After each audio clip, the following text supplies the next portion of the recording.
Un total de 70 alumnos aragoneses han invadido este jueves el hemiciclo de las Cortes de Aragón y se han convertido en diputados por un día. Esta iniciativa parte desde Aldeas Infantiles SOS y el objetivo es que los niños trabajen desde pequeños distintos valores. Y 5.600 niños y niñas de Zaragoza han participado en este programa, que por cierto es la edición número 16. ¿Por qué lo hacemos? Porque, hombre, es que todo el mundo está de acuerdo que hay que trabajar los valores, pero casi nunca nadie se pone de acuerdo en qué hay que hacer en concreto para trabajar los valores. Esto es un intento de ponerlo en concreto y de que los niños ya, junto con la primera leche materna en raíz, hombre, ya se manejen con conceptos como empatía, atención, solidaridad, tolerancia. La atención y la empatía son los dos valores que han trabajado en esta edición, la número 16, y así lo han demostrado los portavoces de los 3 centros educativos asistentes. Si nadie ayudara a nadie, sería un mundo sin relaciones y sería la vida mucho más difícil sin la ayuda de los demás.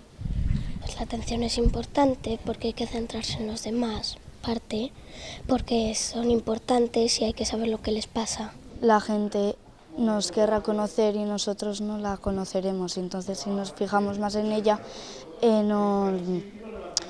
nos conoceremos mejor, seremos más amigos. Tras escuchar los discursos de los portavoces, los escolares han procedido a votar el que para ellos ha sido el mejor de los 10 compromisos que se les han propuesto para que después los lleven a cabo en su día a día. Sus protagonistas han calificado esta actividad como una gran experiencia. Lo estamos pasando muy bien porque los niños también tenemos el deber de saber las cosas que se comprometen a hacer las personas. Bien, porque así aprendes cosas nuevas y es como si fueses uno de los diputados. Y ha sido una gran experiencia para nosotros visitar Aljafería y venir aquí como diputados por un día. La iniciativa Diputados por un Día está enmarcada en el programa de Aldeas Infantiles Abraza tus Valores y en total han participado 5.600 escolares de todo Aragón.